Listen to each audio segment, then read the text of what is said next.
the crowd like, man, what the fuck is this?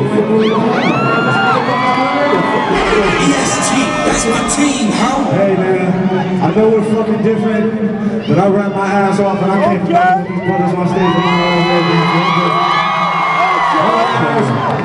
You don't gotta like our shit, you don't really gotta do shit. We're just grateful to be up here in front of you and I see my fans up here having a great time. EST, that's my team, huh? There's not that much shit going on in here, you know what I'm saying? So I'm just gonna have fun over here, you know what I mean? And with that being said, behind everything we do, we always have a message, and my message is this. A lot of people where we're from, when they grow up, 25 is a hard year to achieve, 30 is a hard year to achieve, you know what I'm saying? So I'm just glad to see that we can all be here as one tonight. With that being said, I would love everybody to put a fist in the air like this. And if we could just stand together for one night and free our mind with this music.